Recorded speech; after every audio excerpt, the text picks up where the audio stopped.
Et ça y est, on a épuisé nos ressources naturelles. À compter d'aujourd'hui, lundi 8 août, c'est comme si, Barthélémy, la planète vivait à crédit. Ouais, c'est une date symbolique qui arrive de plus en plus tôt. Nous avons consommé plus que ce que la Terre peut nous offrir.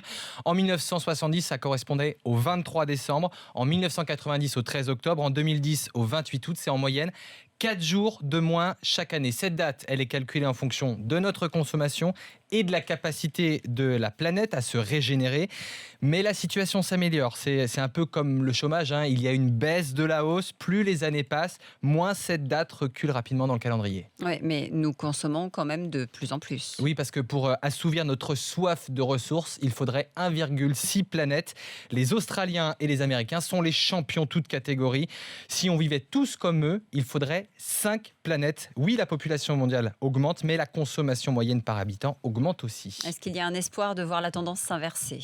La seule ressource qui nous fasse véritablement défaut aujourd'hui est la volonté politique, assure le fondateur de Global Footprint Network.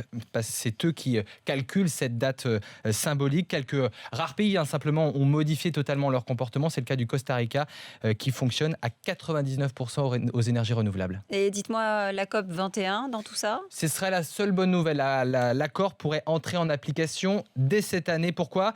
Déjà, 58 pays l'ont déjà ratifié, soit 54% des émissions de gaz à effet de serre. Il faut 55% pour que l'accord puisse entrer en vigueur. Un gros pays comme la Russie, l'Inde, le Japon ou l'Afrique du Sud, le Brésil ou la Corée serait simplement suffisant. Et puis ensuite, Barack Obama fait le forcing pour valider cet accord avant la fin de son mandat.